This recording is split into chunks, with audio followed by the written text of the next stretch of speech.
Hi all, and welcome to our week 3 video where we are talking about the work of some pretty incredible women American authors this week, Emily Dickinson and Kate Chopin. Some people say Chopin.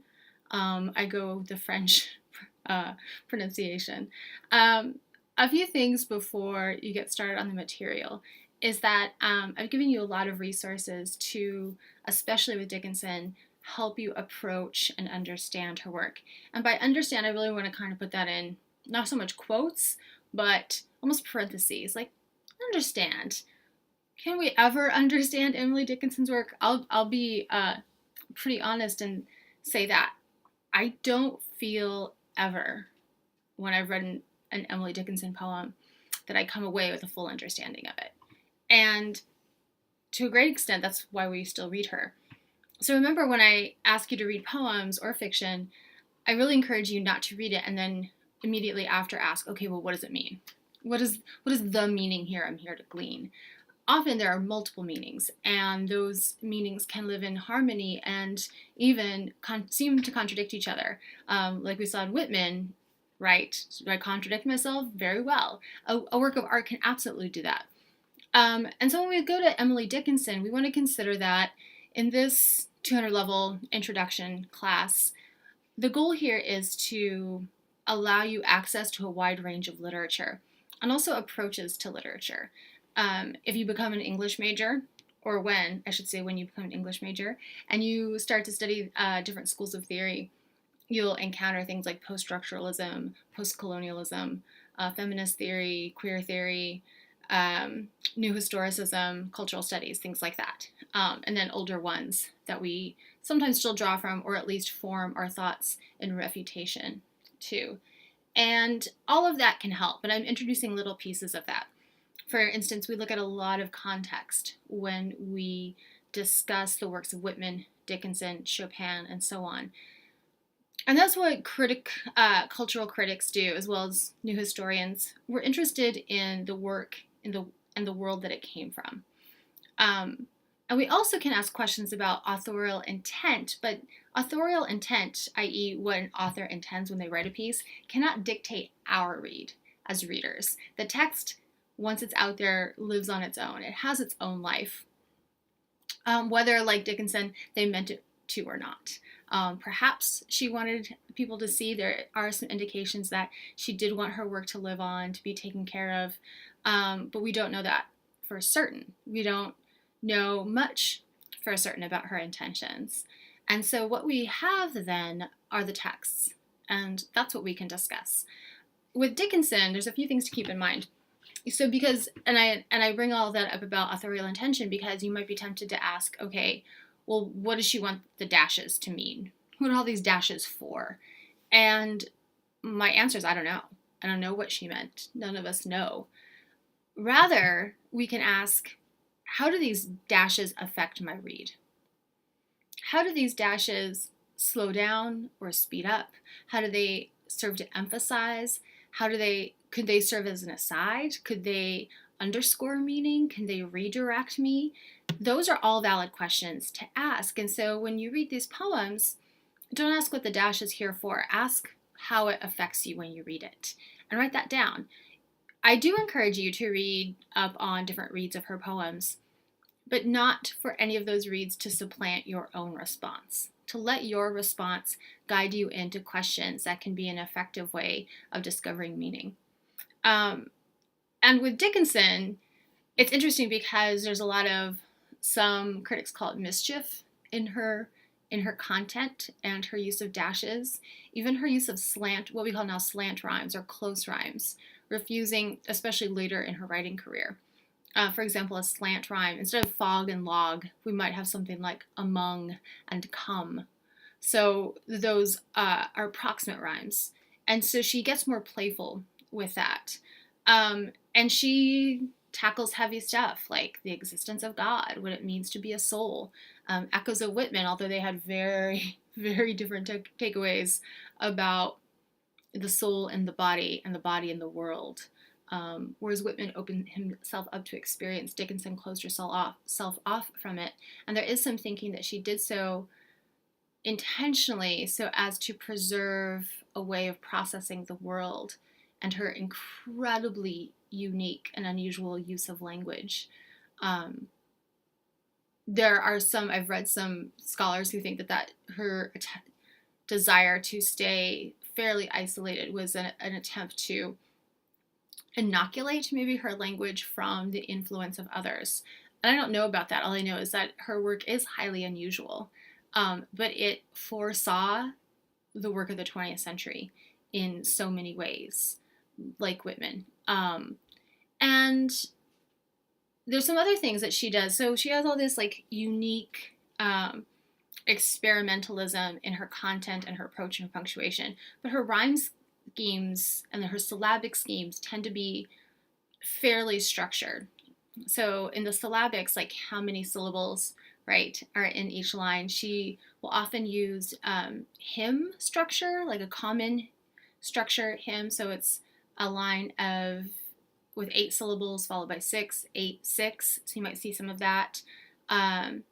Short structure, 6, 6, 8, and then long 8, 8, 8, 8. So she is fairly structured in her approach to that. She's not the freewheeling, invite, I loaf and invite my soul kind of Whitman rhyming long line thing. Instead, the soul keeps its own company, according to Dickinson, and it is more closed, the worlds that she creates in her language. And so it's interesting how those form structures between Whitman and Dickinson echo then their outlooks to a certain extent. So lots of things to think about with Dickinson. I do encourage you to watch that hour-long movie. It's a little bit older, 20 years or so. Those things date pretty quickly though, but it can be such a helpful way in to engaging with her work. The second piece we're reading for this week is Desiree's Baby by Kate Chopin or Chopin. I just don't like saying Chopin. It sounds wrong. It's Louisiana, so we'll go French. I'm not really sure how she would have said it. So Kate Chopin was a Southern writer at the end of the 19th century, and she wrote a lot about the intersection of race and gender. And though she was a white woman, she observed how concerns about and fears of African Americans gaining full rights influenced everything in the South. So in antebellum South, after the Civil War, things changed and they didn't change.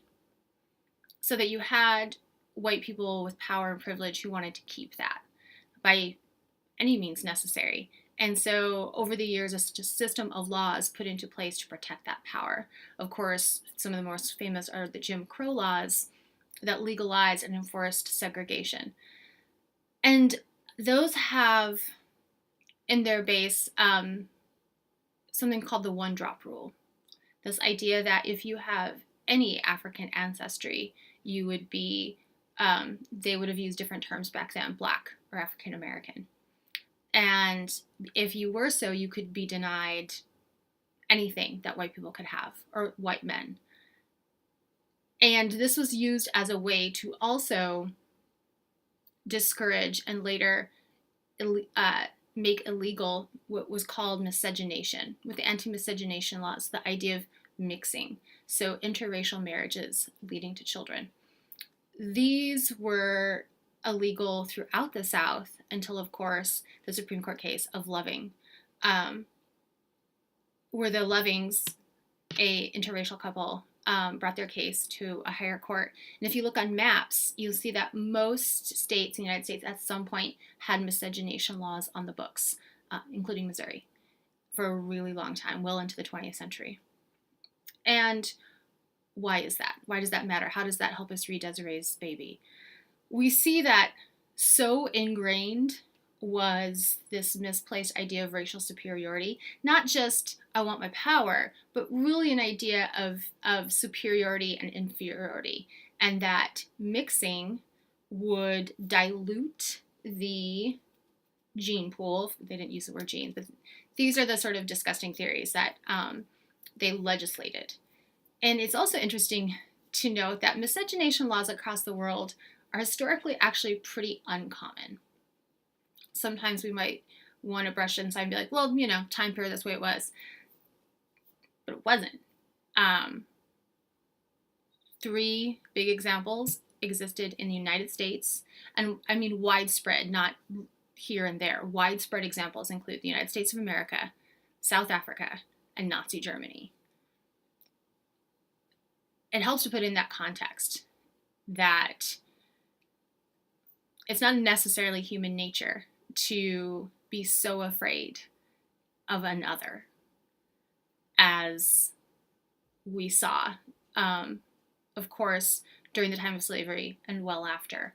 And so what we see happen in Desiree's baby is a woman who, because she's a woman and has no rights other than what a man gives her, and also people who are believed to be African American, have no control, have no personhood other than what is accorded to them through others. And in many ways, it humanizes, again, those things that we read in history books, if we ever read about miscegenation or anti-miscegenation laws, and the one-drop rule. And I posted on our Blackboard an article from the New York Times that in Louisiana, where the story is set, the last one-drop rule, I believe, was finally taken off the books in 1983. So that's my lifetime, though it may not be yours. It's not much before. So again, things that we want to think are ancient history are not. And if we're not careful, it won't just be history, but our present and our future. So I think the value of literature we're starting to see is, of course, understanding our past, but I think it's a way of understanding ourselves too.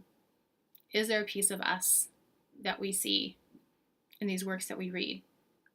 So enjoy the heavy material, although it is really engaging. So hopefully you get something out of it. And I look forward to hearing your thoughts online. Thank you. Bye.